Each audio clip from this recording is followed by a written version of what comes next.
You read the title. Today I'm going to be ranking all 6, soon to be 7, Ice Age movies. There was a time where I was a huge fan of this franchise, until a particular sequel came out. I would still say that actually, you'll just have to see my ranking to see what I think of it now. So without any further ado, let's get into this. I spent a dedicated amount of time in my lowest rated movie from every animated studio video trashing Collision Course. And you know, there's still more bad that I can say about it. How about I go down the list of every main character? Manny repeats the same dumb plot line from Continental Drift in this movie, except 10 times worse and with a much stupider and annoying male interest to Peaches. And he has a half-baked plot line of forgetting his anniversary gift to Ellie, and that plot line was abandoned halfway through the movie. Diego, mostly irrelevant to the movie, and his plot about wanting children with Shira was half of half-baked. Sid has one of the worst romances in animation history with Brooke. Crash and Eddie are useless, unfunny idiots. Peaches is useless and boring. Julian is an obnoxious dip turd introduced out of nowhere as Peach's fiance, and he's given a cliche character arc about pleasing the in-laws. And to be honest, I can completely understand why Manny wouldn't want his bloodline passed down to this dorky, stupid pile of fur dung. All of the animals at Geotopia are characters that don't belong in this franchise at all. They're essentially futuristic sci-fi-esque animals in a prehistoric movie franchise. The 3 Dino Bird villains have their genius plan to purposely allow the Doomsday asteroid to hit the Earth because they think they can just fly over the destruction, as if a completely destroyed Earth won't completely ruin any food they can have, destroy the atmosphere, and as if they could survive flying in space. Wow, real interesting villains there. I'm so invested in their incredibly high-brained plan. Buck is essentially just a parody of himself, and his stupid pumpkin child was completely unfunny and weird. Scrat essentially transitions from a cute little squirrel trying to get his acorn to a genocidal demon rat that nearly destroyed the entire Earth and literally did kill all life on Mars. Shira might not even have more than 10 lines in the entire movie. Granny, well, Granny was actually fine for the most part. Except for the ending where they turn her young again, which heavily defeated and cheapened some of her elderly humor and charm, and again, it doesn't belong in this franchise. And Ellie is also fine for the most part, but mostly kind of forgettable and useless. But she wasn't as annoying as everyone else, at least. But that's about every single character with a name in this movie, and essentially the direction taken with all of them was terrible. And again, Collision Course completely misses the point of what this franchise was about. How do you get UFOs, floating rocks, animals de-aging, electromagnetic force fields or whatever lifting water, and doomsday asteroids? How do you get all of that from a prehistoric genre franchise that by its nature would be devoid of sci-fi futuristic technology, let alone modern technology of our time? Just this entire movie from beginning to end was clearly just a complete soulless cash grab just for the sake of trying to keep Blue Sky afloat. And if anything, this movie probably was what killed Blue Sky. The only aspect of this movie that was truly given care and effort was the animation. Everything else is forced, cheap, incoherent, inconsistent, and just downright stupid. Crash and Eddie reporting for duty. Duty. This movie genuinely needs to be studied in film classes as a textbook example of what it looks like to jump the shark with a franchise. Ice Age Collision Course is a true abomination to the franchise and one of the worst animated movies that I've ever seen. And it's not likely to get better with Ice Age 6 because this franchise created its own problem by having way too many useless characters at this point. They just can't help themselves but keep tacking on characters to this herd to the point where nothing can get properly developed or feel satisfying. And some of it was completely avoidable, like how they handled Sid and Brooke's romance is insulting. I know this is going to sound super forward, but will you be my mate for life? My mate for life. My mate for life. It's only been 12 minutes. What took you so long? Yes! I thought you were... Brooke is a completely empty vessel that serves no other purpose or character trait at all other than to just be in love with stinky, stupid Sid. Why? Because goodness forbid that a single character in this franchise can simply just go without a love interest. I mean, what's next? Are they going to make a movie where the lone wolf, Buck Wild, has to go find a love interest? Oh. After the disaster that was Ice Age 5, I basically swore off watching any more Ice Age sequels, unless they got incredibly positive reviews. So, when Adventures of Buck Wild came out and got nearly the same critical scores as Ice Age 5, I didn't bother to watch it, until I decided to do this ranking. So even though this movie came out 5 years ago, I only watched it a couple weeks ago. And shocker, it was total crap. Who could have guessed that? Adventures of Buck Wild is one of those stupid Disney Plus movies that was initially intended to be a TV show, but Disney decided to turn it into a movie to just fill up content on their streaming service. At least they had the dignity to not release this total garbage into theaters. So with all of that, it's no surprise why the plot feels so simplistic and the animation looks so cheap and terrible. The movie focuses on Crash and Eddie just about as much as it focuses on Buck Wild, but the overall theme of the story is aiming to give Buck Wild his own version of Puss in Boots: The Last Wish. Both Buck and Puss in Boots are two highly popular characters from their respective movies, and they're both lone wolves known for their massive bravado and epic fighting skills. And just like Puss in Boots 2, this movie aims to challenge Buck's lone wolf demeanor and his overconfidence by the means of a female character and energetic comedic reliefs. And by the end, they learn to stop trying to do everything on their own and they develop a found family. The only problem is, while Puss in Boots 2 was one of the greatest animated movies of all time, with phenomenal stunning animation, iconic villains, quality humor, and richly developed characters, Buck Wild is one of the worst animated movies of all time, with disgusting animation, horrifically bad and unfunny humor, paper-thin characters, terrible action, and a pathetic excuse for a villain. The antagonist being this Triceratops named Orson. Orson is such a flat, dull, unintimidating villain with terribly generic dialogue, an annoying voice, and my gosh, every single time that I look at this man's brain bulging out of the back of his head, I just want to throw up. He had a somewhat interesting backstory about how his intellect caused him to feel left out and made fun of by the other dinosaurs, but it's mostly explained away in one quick monologue, and then that's basically it. Oh, and by the way, let's not forget about the original characters from the mainline Ice Age movies. They also appear in this movie. Unsurprisingly, none of them were voiced by their original actors, as this movie was essentially built for TV, not theatrical release. But holy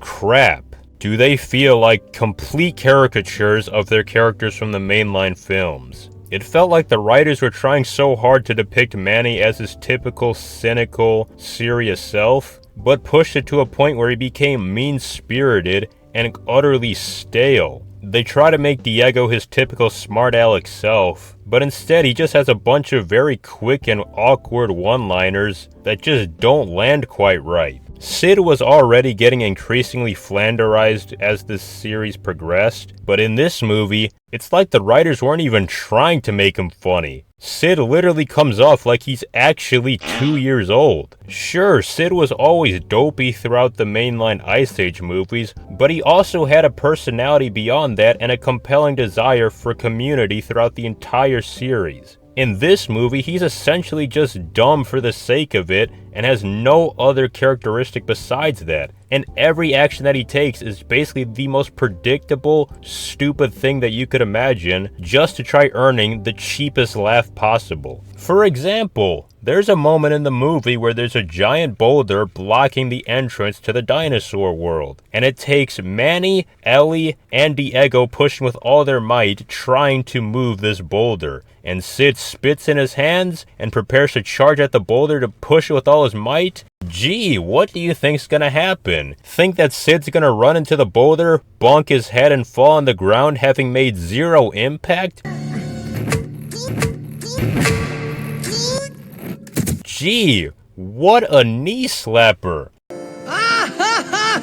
The movie also has very weird continuity errors. It's made pretty clear at the beginning of the film that the movie is taking place after the original 5 films from the mainline franchise. But suddenly by this movie, Brooke and Shira are just gone from the group without any real explanation. Now, I probably shouldn't be complaining too much, because by the 5th movie, they were both useless characters that were heavily contributing to the overstuffed lineup problem that the later Ice Age sequels suffered from. I mean, to be honest, Brooke is one of my least favorite characters in this entire franchise. So for all I care, human hunters could have chased the herd out of their magic crystal oasis, causing Brooke to lose her de-aging powers and die of old age. I'd be perfectly fine with that. But even if I'm not a huge fan of the characters that were missing from the movie, I think it points to an inherent problem with a franchise that went on too long and amassed too many characters, to where they just abruptly exit the story without any explanation. The solution isn't to keep trying to make more movies to explain why they're missing,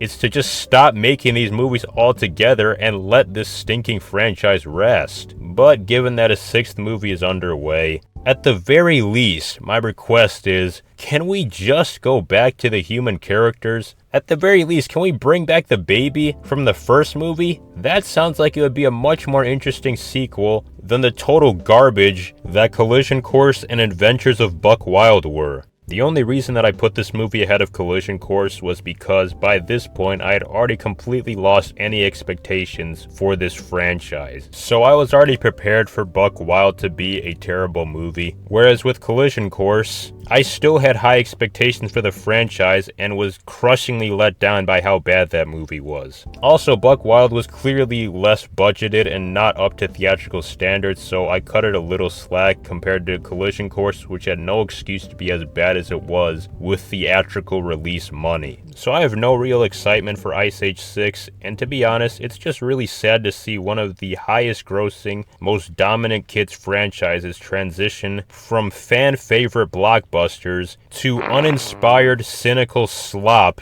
dumped in the background of a streaming service library. So there is a big jump in quality, and I mean big jump in quality between Continental Drift and Adventures in Buck Wild, but Continental Drift is still not that great of a movie. The big problem with this movie is that it's just way too overstuffed with plot lines. From Manny's overprotectiveness to Peach's love triangle, to Captain Guts' pursuit of Manny, to Shira's betrayal of the pirate gang, to Diego and Shira's romantic subplot, and so many more. There's just too many plot lines being juggled around that some of them just have to be contrived together or ended abruptly to reach an actual conclusion. And this movie also showed the warning signs that were to come with an increasing embrace of absurdity. Was Scrat falling on the Earth's core and causing pyramids of himself to appear in Egypt and cracks to form across the Earth, was that amusing and funny? Sure. But is it a step in the wrong direction towards Stupidville for this franchise? Also, yeah. But that's just one of the aspects that makes this movie so frustrating. On one hand, I think this is arguably the funniest movie in the Ice Age franchise. There is no shortage of great laughs, from the sirens attacking Scrat, to the sirens attacking the main trio, to Sid getting paralyzed by the Lotus Berry, to most of the scenes involving Granny. I could go on. This movie is very funny, but it is also very messy and very overstuffed with way too many plot lines. And some of those plot lines are really, really bad. Everything with Peaches was just annoying, cliche, and cringy. It was like a bad, soapy teenage drama shoehorned into an epic prehistoric adventure comedy. And just in general, every time it cut back to Ellie and Peach's subplot of trying to get to the bridge, I just didn't care about any of it, and I just wanted to get back to the original trio and the pirates. And speaking of the pirates, I really enjoyed them overall. The design of the ship was really creative and cool. The sea shanty for Captain Gut is actually quite catchy, and Captain Gut might be the best antagonist in the entire Ice Age franchise. He's certainly the most memorable one. So yeah, there's definitely a good bit of stuff to like in Continental Drift. But especially after Collision Course, it caused me to view extended sequels like this one through a more cynical lens, and I could see more of the errors and problems in Continental Drift that eventually manifested in their worst possible forms in Collision Course. It's a movie that I find very rewatchable and would lean mixed positive on, but I definitely don't think that this is a good movie. Before I get to the top 3, be sure to subscribe to this channel if you're liking this video so far. I'm hoping to reach 1,000 subscribers before the end of 2025, so yeah, why not help me in that mission? Pretty please? When it comes to the mainline Ice Age movies, the Meltdown always felt like the perfect middle child. It didn't have the overstuffed absurdism of the later Ice Age sequels, but it also lacked the freshness and memorability that the other two movies had in the original Ice Age trilogy.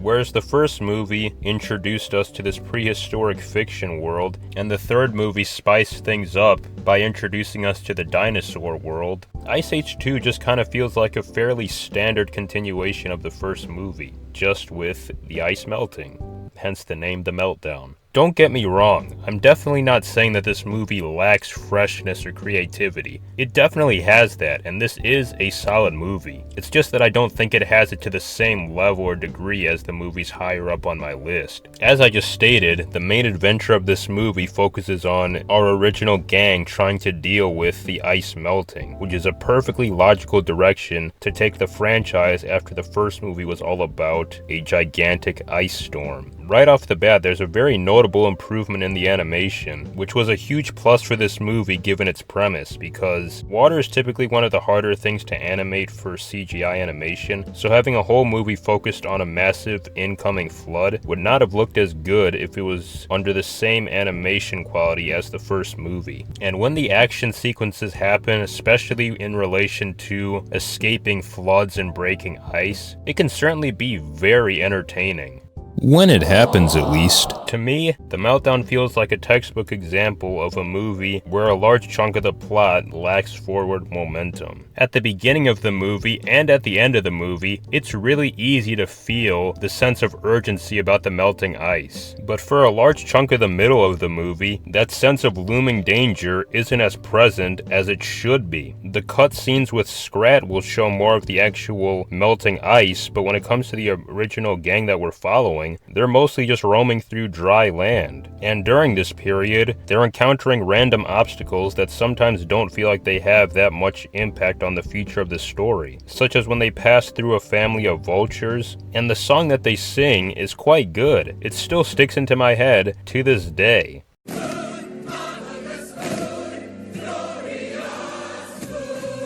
But at the end of the song, they just fly away and they never appear in the movie again. At least not in any meaningful level. They almost behave like minor antagonists that are rooting for animals to die so they can eat them, but they really don't actually do anything to pose that much of a danger to the animals. And if anything, they give them information on how to find the boat to save themselves. So it's like, What is your actual motives here? They might be dumber than the dodo birds. There's also a point in the movie where Sid gets abducted by a sloth cult who worship him as some kind of fire god. I mean, some of the dances that they did were kind of funny, but it overall felt like a very cheap attempt to just try holding kids' attention, and it was some of the most pointless and random filler in any of the Ice Age movies. I almost forgot to even mention it because it's so useless to the plot. It's as if they really didn't have an arc for Sid in this movie, so they just randomly tried to shoehorn one in through these cultist sloths just to give Sid some kind of dilemma on whether he should join their community in order to feel more respected. But it really didn't work at all. Sid functioned a lot better in this movie as more of a mentor towards the other two guys in the main trio as they went through their own character arcs. And speaking of the other character arcs, Manny gets a phenomenal character journey throughout this film, in which he grapples with the potential reality that he might be the last mammoth left and his species is headed towards extinction. And the moment when he meets Ellie is both such a refreshing moment and just such an interesting, funny moment as Ellie thinks that she's a possum. This is easily the best executed romance in the entire Ice Age franchise, as Manny and Ellie have their own distinctive, unique personalities that gel extremely effectively. They both have their own tragic backstories that shaped who they were and how they needed to grow. They have their moments of playful flirting as well as disagreements and fighting. It's just overall handled extremely well. And the moment near the end of the movie where the mammoth herd arrives, it is without a doubt the best score in the entire Ice Age franchise.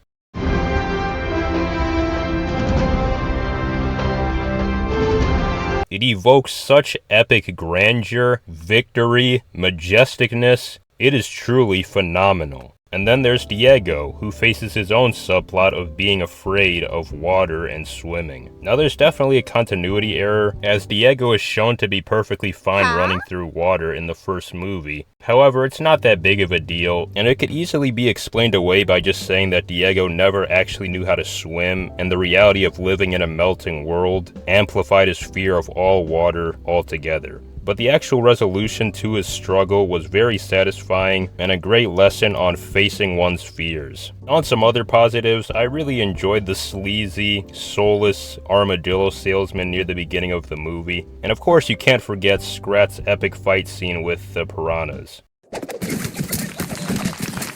Crash and Eddie also make their debut in this movie, and they're actually quite funny. They hadn't yet devolved into being mind-numbingly irritating. So there's definitely a lot of positive things to mention about the Meltdown. The action is solid, the animation takes a big improvement, the character arcs are very good, and the humor is still up to par. But this movie has a bit too much filler and lacks enough forward momentum to really make it stand out as a great animated movie. It's a good animated movie, definitely way better than Ice Age 4 and 5, but not as great as the movies higher up on this list.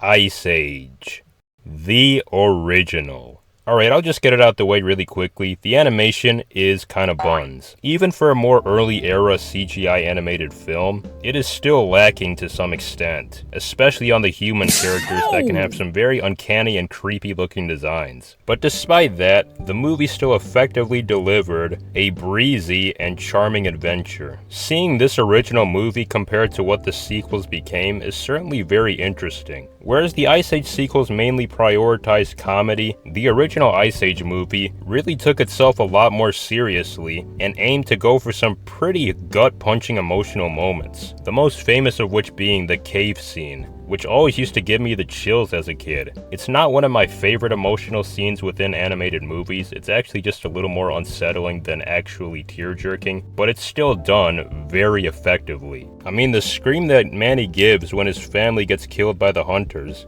it haunts me every hour of every day and every night. Okay, I'm obviously kidding. In general, Ice Age is just a very effectively executed story of found family. Each of the three members of the trio have their own distinct personalities and motives. Manny's story is rather dark, but he essentially wants to die alone in the ice storm, so he goes the opposite direction. All of this being a result of his depression over the death of his family. Sid gets abandoned by his family, who leave him to get killed in the ice storm, and Diego is part of a villainous saber-toothed tiger herd who seek revenge on a group of human hunters. And they're ultimately all brought together through the child. This movie also does a phenomenal job of utilizing show don't tell. Not only in the cave sequence, but also the ending of the movie where Manny returns the baby to his father. There's so much being said without any words at all about Manny's forgiveness of humans for the death of his family,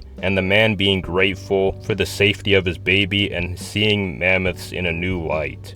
But also on the topic of the ending, Diego's fake-out death is not handled well at all. It's well documented that Diego was initially intended to die at the original moment in the movie where he's left behind, but after a negative reaction from children, he's just brought back at the end, and his only explanation is just simply that he has 9 lives. It's not very satisfying, and there should have just been a better way to just not have him nearly die at the end of the movie. On some other positives, everything with the dodos is fantastic, and the movie introduced the iconic Scrat scenes. Scrat was an interesting and unique blend of slapstick animation woven into a full cinematic narrative, and it's one of the big reasons why the Ice Age movies became so financially successful, because his slapstick scenes made it a lot easier for international audiences to understand what was going on without needing any kind of subtitles. Basically, everyone can relate to wordless slapstick humor. So yeah, Ice Age was a great movie. When it originally came out, some found it to be too similar to Shrek and Monsters, Inc., but I think it did enough to really distinguish itself as its own original entertaining story.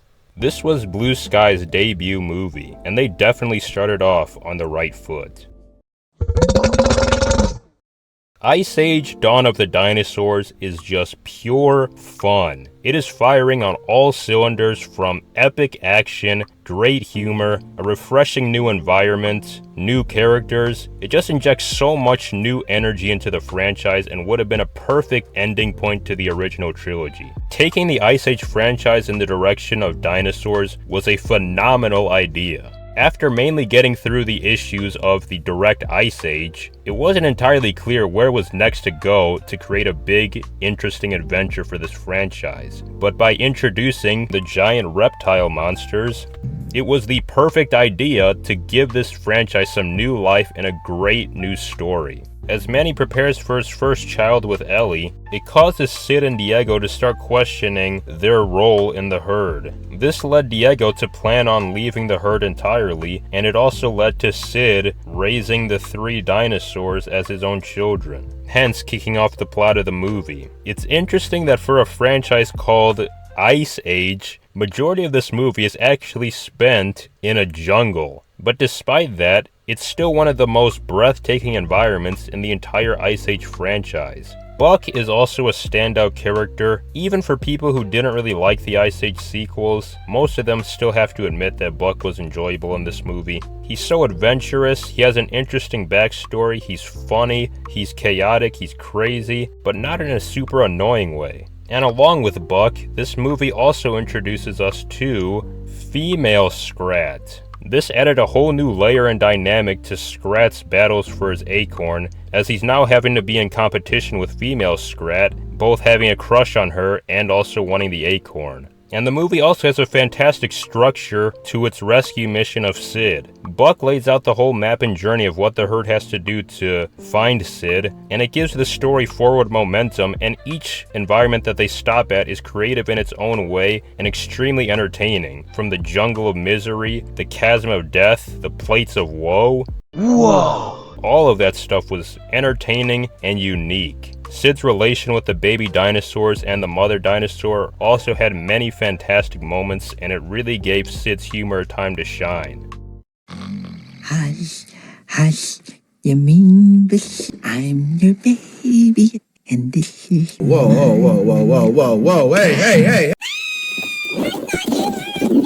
this is probably the funniest movie in the Ice Age franchise, and it really does mainly fixate on humor. There's not really a ton of strong emotional moments, besides maybe the birth of Peaches, but in general, this movie puts comedy first and basically everything else second, and it really works here. Not every movie needs to be super emotional or have some big, heart-tugging scene. Sometimes, movies can just be adventurous fun, and that's what Dawn of the Dinosaurs is. This is definitely the Ice Age movie that I've rewatched the most. It's phenomenally animated, it's highly creative, it brings in great new characters, and just about every returning character is at their best in this movie. Without a doubt, this is the best movie in the Ice Age franchise.